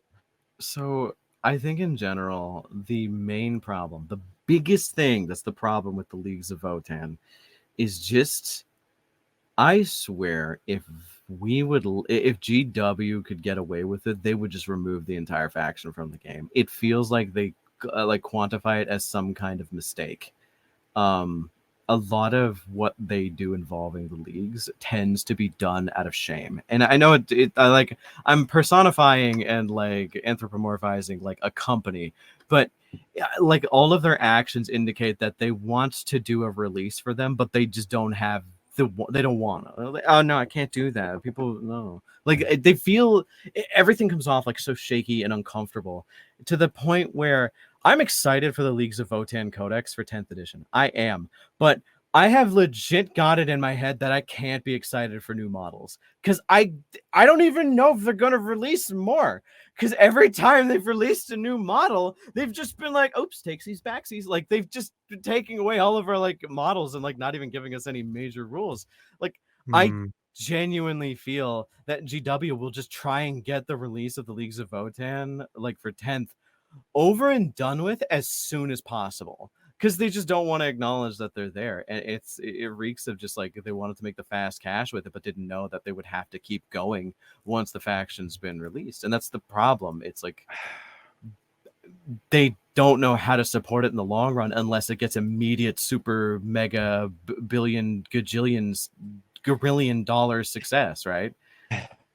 And it doesn't help that they also have so many like hanging threads of like, oh, like I was saying before, it's been a while since we've had an Iron Hands like book. It's been a while since we've had some Eldar lore. It's been a while since we've had this and that and this and that and this and that, and like stuff like the Dark Angels have had that big rise in popularity because of the Lion. There's more Primarchs coming out. There's more chaos stuff, like possibly this alluded to Emperor's Children Codex that I keep hearing Eli go on about. I'm like, it's never gonna happen. It's like, it's gonna happen, but it's like, we'll see. And it seems like the Votann are just, I wouldn't be surprised if they somehow find a way to like mix them into another faction as like kind of like an Agents of the Imperium thing, where they just like merge a bunch together and be like, and it's the Xenos. The Like Gribblies, the Gribblies, oh man, if they did that, I'm gonna be I'm turning into a Lord of the Rings channel. I'm sorry, that's my 13th reason. I'm done. Like if they're suddenly like, oh, like yeah, you're part of nondescript Xenos factions where you can run GSC, Leagues of Votann, and like Harlequins all in one set. I'm just like, I'm done. Like okay. As well. Hey yo, what's Galadriel doing right now? Okay, well, I suppose like if we could get like a mainline author to do some interesting books, maybe, I don't know about trilogy, but if they could just get like, just I don't even think it takes like we need to have like a big planned out things. Just get them out there, get some books on the way. Just write some short stories, write some books, have them like one Dawn of Fire book is not enough for them to be featured in, considering they're an entire faction. We need them in other stuff. But again, that book series is over as well. Great. So yeah, if we were Games Workshop, I suppose, yeah, just get something out there. A book, some short stories. They got a codex on the way. We'll have to wait and see. But with that in mind, with the codex, so you don't reckon they're going to make any more miniatures with the new codex? They need to, like, just factually, they need to. We have holes in the army that are just not even filled. Like we have no generic transport. We have a light transport and we have a heavy transport. And they made the light transport worse because like before it only transports 5 miniatures. Cool. But if you had 2 of them in 9th edition, they could come in a unit of 2, and you could split up a unit into 2 groups of 5 if they came in a unit of 10. That's cute. I like that. Now they don't. If you run 2, they come in a unit of 1, but you can still divide them up into units of 5. but they're considered our only dedicated transport option, which you're supposed to have as many transports as you do battle line, but that means you can only have 6 transports that can transport only half of the main unit that can transport, because the only unit we have comes in a unit of 10. And no aircraft. Just Not a aircraft. single one. I would be happy with a balloon. Like what's it called? The Invincible or whatever it's called. Yeah. We were doing an episode of Law Crimes the other day with what's his name? The dwarf who's got the goggles, and he made like a blimp and it broke, and it was called like the Invincible or something, and then it crashed. Yes, I know from fantasy, right? I know him. It's like Yeah. Malachi. Yeah, it's like the Unsinkable or something. It's just like, I made a boat called the Unsinkable, like the Titanic, and it just drowned. It's like, I made the Unbreakable or whatever it's called, or the Invincible. Although that also gives Final Fantasy 7 or 9 vibes as well. There's a ship called the Invincible. But yeah, so they could use some like some armor, some like flying units, some land units, a medium armored transport. They obviously a ton of models. Yeah, they need a kind of just a big guy is what I call it. They need a dreadnought option of some sort, just a combat walker, because we don't have that. We have no combat walkers whatsoever. We don't even have that many melee options. We don't have any high mobility infantry, which the jetpack thing I sent you earlier, that should have been the prelude to releasing a jetpack model, but we don't have that. Yeah. They could have roller skates. That'd be cool. They could just roller skate. Kind of neat, yeah. Like kind of like not even like ice bladed. Like, you know, they got like the rune swords. They could have like rune shoes where they like just ski into battle. You're like, oh, he's quite quick for a small guy. He's hacking away at my ankles. Oh no, I can't walk. Yeah, ain't it just? Yeah, in my mind, I'm just like, they're going to release at least. Like the realistic thing, they're probably going to release what GW does all the time, and you'll pay attention to this when a faction is bitching about the fact that they're not getting enough support. GW does the same thing over and over again, and they will release a single generic character option, just a single model, and that's it. It's like been that way for every Xenos faction for a long time, and if they release anything more than that, they're just like, oh, here's an entire range refresh of like 5 units. That's always what it's been. GSC, they got the Benefactus recently. The what are they called? Adeptus Mechanicus. They got the Scutari Scatros, the tall boy. Yeah, big legs. Yeah, legs for days. Absolutely. And that's kind of the thing. They will always release a single character model because character models are easier to produce than an entire unit, and I hate that. I hate that so much. We don't need characters. We need like a vehicle of some sort. We need more options to play the game. And conservatively, if I was going to say what the most logical thing is, they're going to release a single character to occupy a niche that does not change the unit faction that often or that much. Like, okay, they released the Hernkin Jaegers, you know, the new guys in coats. And they could release a Hernkin character, and now we have 3 Hernkin units. We have the Pioneers, the Jaegers, and the Superior or whatever. And that would be it. But I don't trust them. I honestly think they're probably just going to shamefully push the Codex out with nothing and then give it like a battle box, a Battle Force box, and then just be like, here you go, shut up. Okay, well, imagine this. You're in charge. Codex, I'm your boss, and I say, hey, I'm the investors. You make me money. I want you to do what fans are saying because I think that might make me a ton of money, right? Codex. I don't know what a codex is, but you're gonna put something out there with that codex so I can make millions. What would you put out in the codex as new models? If you were to if you had free reign, money's no object, just have an imagination. See, what would you do? What would you put out there? So first things first, close the loop and be like, Votann with jump packs. We already have a single model. There's a precedent. I think people want it. Just like that would be cool. Units of 5, units of 10. Even if it was just a conversion kit, I would expect it. I would accept it, and I want that like thing. Then I would also probably want some kind of light support unit, like a medic or some kind of out there, like not a character, but like Leagues of Votann are kind of notorious for the fact that they have characters that function differently from every other character. At least they used to. Like if you look up, oh god, what are they called? The what are they called? The Brochure Iron Masters. They are a 5 model. Oh yeah, 5 of them. Yeah, they're unit. Yeah, Wow. they're a 5 unit or a 5 model character unit, and that's not how character's supposed to be. It's just a unit, but you have the 3 the 3 ecogs, which are just like support guys, and then you have the Ironkin assistant, and then you have the actual like Brooke here. Like have something like that, like something wild that's like a support unit that has like a bunch of technicians who specialize in like a very specific task, like medicine and whatever, that gives support to the rest of your units. Alongside that, definitely a combat walker of some sort. There's a precedent for it already in Necromunda. They do have the mining robot. I will post a picture of that to you now. Okay. Just so you know it's real and I'm not pulling this out my ass. It is just a heavy mining robot. It's slightly bigger than a regular dwarf, and it does mining things. Oh, that's cool. Yeah, it's cool. Funky. I like him. Yeah, he's really rotund. I love him. Oh yeah, the Ironhead squats are awesome. Yeah, they're just round. I love him. Yeah.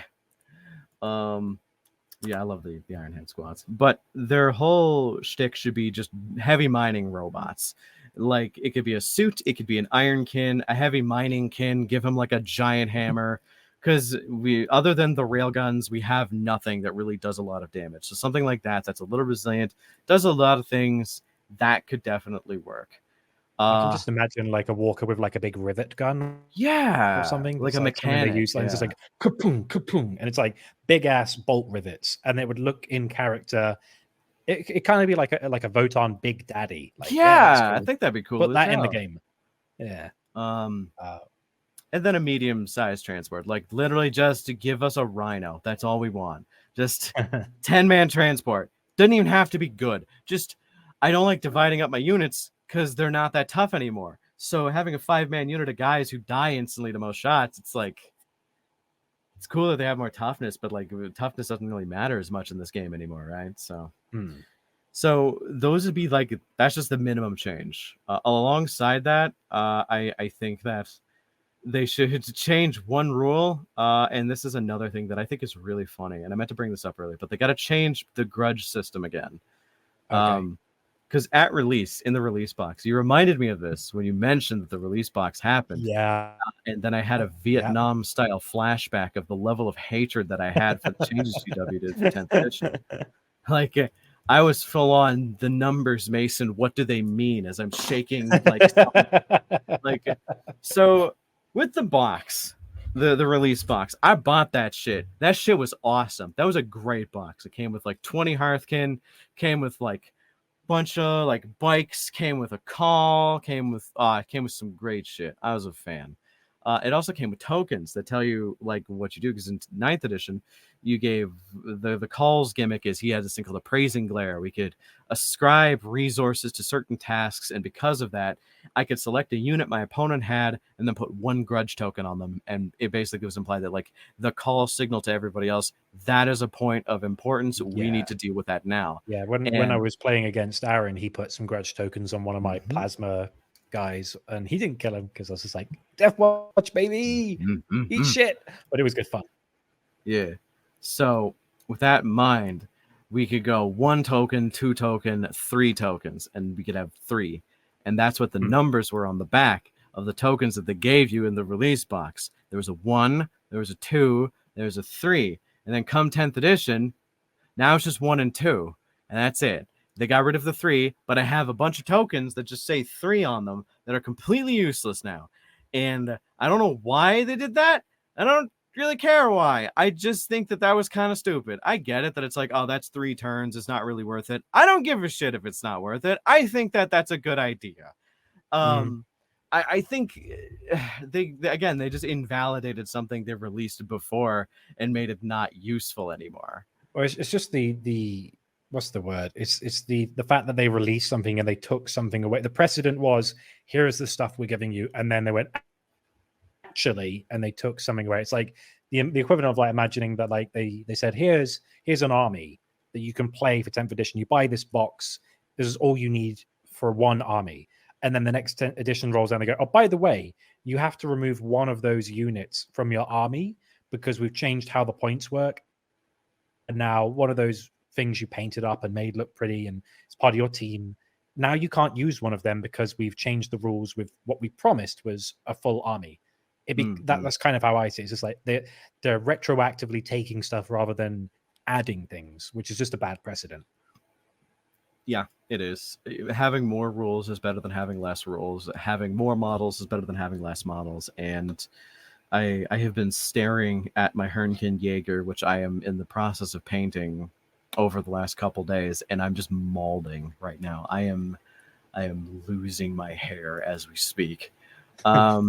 So yeah, that's kind of how I would do it. I would give more options and give like some extreme rules, just some wacky nonsense stuff that like could just be objectively bad. But that's the thing that I've noticed with like a lot of competitive players, that like they don't like mechanics that introduce a lot of chance. And I get it, but I do. I'm bad at games. I like chance mechanics because it makes it more balanced for me. That like it doesn't matter if you're super good at the game, I can still win because I can get lucky, and it balances things out. I know that like a lot of people don't like that as an idea, but sometimes I just like to roll the dice and then let fate decide if I do something stupid.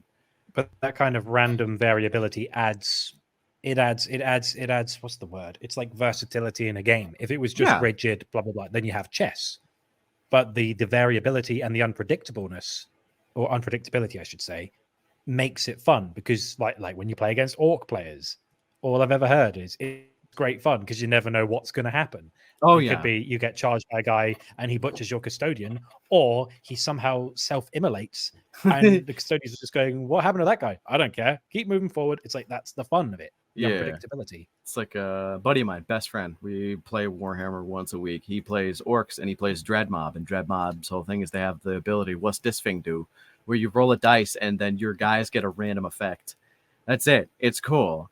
And it could be good, it could be bad, it could be a bunch of random things, and I love that as an idea. Oh, it's always funny.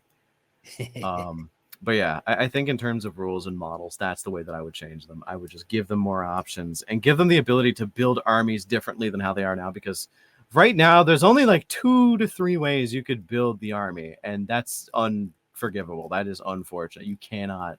So like there's only like 2 types of Votann, like I guess like creeds. There's only you got the craft worlds. There's loads of craft worlds, lots of chapters for Space Marines, but there's like only 2 Votann styles, I guess. There's only 1 league you can play as right now. Yeah. That's good. I mean, just models wise, there's only like 2 competitively viable armies you can build. Oh dear. Right, it sucks. More. We need more variety. We need loads of them. We need like loads of different color schemes and paint schemes and heraldry and stuff. Add some variety. It's brutal. It is. It's kind of shitty, but you know, just play AOS. Everybody here, just play AOS. I've been looking at AOS. I'm just looking at AOS 4.0. It's pretty good. It looks cool. So thanks for listening to Fixing 40K. We haven't fixed Votann. Go play AOS. We're not fixing 40K. We can't. It's impossible. Jump ship. Tune in next week to our episode of why AOS is actually a really Thanks good for joining game. me on the first and last episode of this series, because we've conclusively found out we can't fix it. But seriously, like, I mean, yeah, you can fix I know it. this is all theoretical, but yeah, we can it's a lot of work. Of all the factions, it seems like, other than maybe the Eldar, this is the single like most difficult one to fix. Would you say that's a fair assessment? I'd say yeah, because am I allowed to go into like my big thing? Yeah, go for it. Go for it. So the reason why it's such a big thing is because GW doesn't want to. And I know that like even if it is financially beneficial, GW doesn't want to distribute resources into this because they have spread their market out so wide that they can't risk on anything like this, even if it would make someone happy. So the thing that's going to fix Leagues of Votann isn't adding new models. It isn't adding new lore. It is just straight up GW has to change their practices around these kinds of miniatures, right? They have to change their mentality around creating just new factions and then just hoping they can sustain themselves long enough for that. Because again, it's been 2 years since any major release. You can say the kill teams, and I love the kill team Jaegers. Like I love the Hernkin Jaegers because I love their aesthetic. Completely different unit. They have super new rules, and just with that one release, everybody's like, oh, I can run a completely different army now because I have the ability to scout now, and like I have like a bunch of other like bits that I can work with. And that's how it is. All they would need to do is add new miniatures, but like peer pressuring the company into doing it is not going to work because they're set in their ways that like they need to sell the miniatures that people want. It's why they're always going to push new Space Marines and Chaos Marines above all else because those sell. So to fix the Leagues of Votann, you need to have this idea that all factions should be treated equally, even if they don't sell equally. GW has this precedent of if something doesn't work, they have to abandon it as they don't want to invest too much resources into it. Like even with GW's like video game practices, they invest almost no money into it. They are open about giving their rights to studios once upon a time. I don't know if they still do it, but like back in the day, they would just, if a studio was like, I want to make a 40K game, they'd be like, okay, here's the licensing rights to the game. We get a kickback of this amount if the game succeeds, and if not, whatever. Because if you look at all the games that are released, it's just like, just a bunch of random shit. Just everything from like Total Warhammer to Space Hulk Tactics to the Space Wolf mobile game. Yeah, there's some weird stuff. Yeah, so they try to they spread out their money with as minimal risk as humanly possible, just to try and get some degree of return. And I bring this up. It's like GW tried to branch into markets that they don't have any damn right to be a part of. Like, remember that time they did a card game? Remember combat cards? You remember Warhammer 40K combat cards? I remember that. They wanted that to be a thing. It was not going to be a thing, unfortunately. And that's kind of the thing. GW is in the spot where they can't take, or they perceive that they can't take risks on 40K, as 40K is the game that will make them the money. That's why they risk on all of their other side games.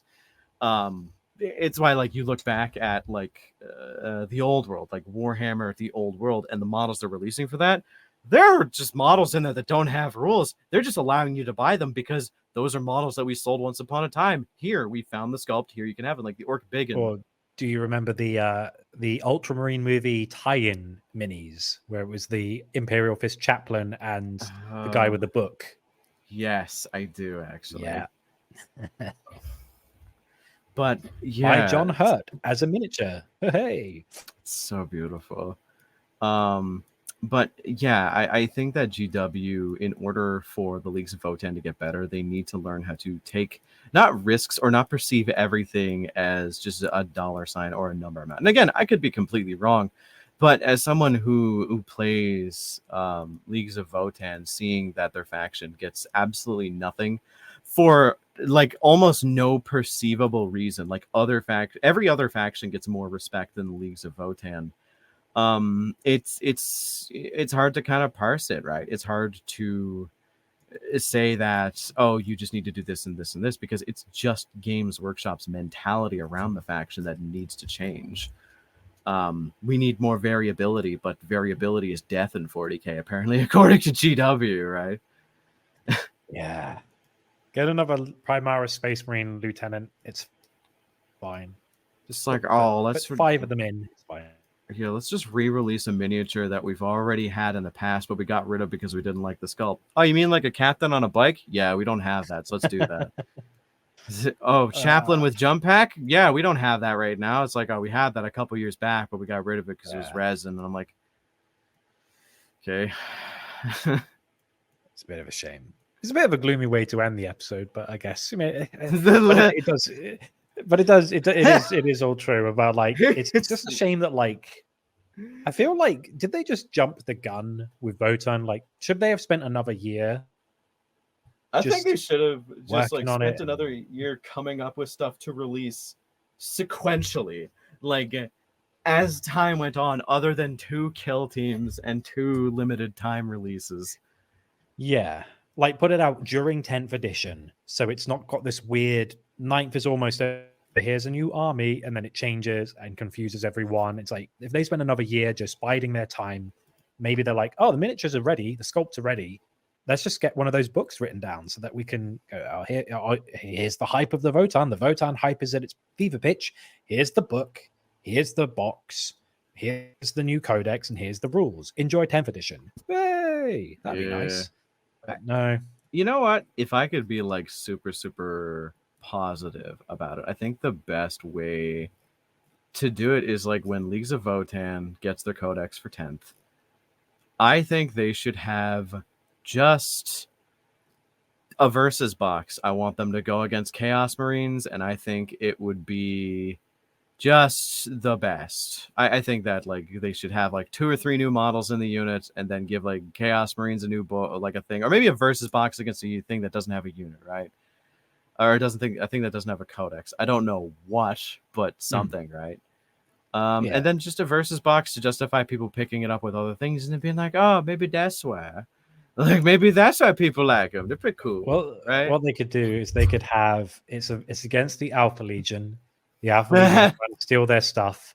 Alfarius returns, and it can be the War of the Short Kings. There we go. But you say that like Alfarius isn't just 8 feet tall, but like I guess you. Yeah, but he's like smaller than his brothers, so it's like he's short comparatively. You know, I mean, he's taller than me. I'm 5'9". He's like 8 feet. Yeah, I would call him a short king to his face, but when his back's turned and I'm looking up, craning my neck, talking to Gilliman, I'm like, fucking short ass.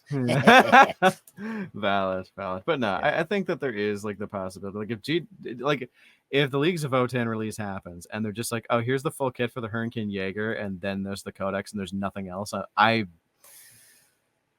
Yeah, everybody's gonna hear about it. Like I'm not that quiet about these guys. But what would you be content with at most? Like without being crazy with your expectations, like bare minimum, what would be like they release the codex, they release some minis, what would you be content with? Just 2 units. 2 new units aside from the Jaegers. That's just it. 2. I'd be fine with 2. 1 is the most reasonable thing. But like 1 unit is fine. Well, it's not fine, but it's something. Not a character. Better than God, nothing. not a character. Better than nothing. Releasing the Jaegers. Yeah, I will say I'm not too pessimistic about it. I play what I play because I want to, but there is a reason why I have 2 Wrath of the Ancestors because I needed to just get that Votann fixed, right? Yeah, I think things are going to work out eventually, but I feel like they're going to try and do the long game like they have with every other faction, which is like, you're going to get 1 every year. And it's like, thanks, I guess. Yeah. Meanwhile, like Space Marines are getting like 12 releases a month. And you're like, wow, cool. This sucks. The other players are like, please, just 1 mini a year. Please, just 1. Like, get away from me. It's Captain Fabian for the Ultramarines. I'm glad he's back. That's cool. Wow. What, really? Is he back? Oh, no. I'm just saying as a joke. I'm just no. It's cool that Captain Fabian's getting a miniature. It's not like everybody confuses him for Sicarius all the time. 4th captain, the racist Ultramarine Captain Fabian gets a mini. King racist himself. I love him. Well, I mean, I guess on that note, a little bit of a positive, more of a positive note, right? Yeah, exactly. But before we round things up, is there anything you wanted to say before we any closing thoughts on the Votann? It could be a positive note, or for people who may have worried, maybe I don't want to get the Votann army after all this I've heard about them, or is there anything you wanted to say before we close it off? Yeah, don't start with the Pioneers. They suck to paint.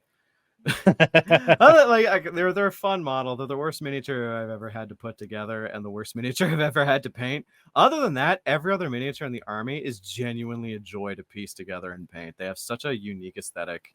They're like, I know a lot of people are like, they're just generic, but like, they're only generic if you don't paint them. like if you paint them, you can make some wacky shit with them. And I think that that's kind of the important thing to remember, that they have such a fun aesthetic. They have such a unique gimmick going. Like the Hernkin Jaegers, the fact that there's just one guy who has a missile launcher, and it's just an RPG-7, just a rocket launcher in a stealth unit. I'm such a fan of that. Nice. Yeah. Surprise. And if I remember correctly, like even the lore for like the missile launcher, it's so different. Like it's called the what is it? It's called the APM or the APR. What is it? Let me look at this. It's the APM. It's the adjustable payload missile launcher, because it's got a chemical in it that, like, every time you fire it, it adjusts to whatever it's hitting to hit better and kill. It's literally just a war crime weapon, but I think that's cool. War crimes are neat. Arthur Bones 2024. Well, on that note, war crimes are fun. With that note, thank you very much for being on the inaugural episode of Fixing 40K. Of course. It was a lot of fun talking about the Votann. Hopefully, we'll get some new models soon and some new lore. I for one, will be reading the 2 paragraphs of the character in the Hand of Abaddon book, and I'll be keeping an eye out for future community posts on Warhammer Community talking about what they might be doing with the Votann if they're not deleting tweets pertaining to their future releases. God, they're deleting they're deleting tweets. Like, I'm not finishing that sentence. That's an unfortunate joke.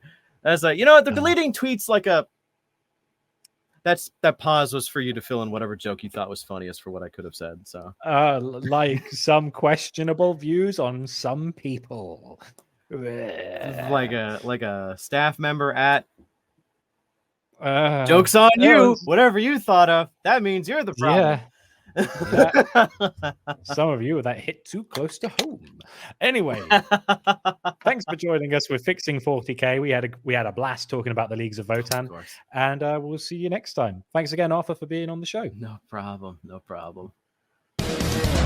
Warhammer, can we fix it? 40K, yes we can.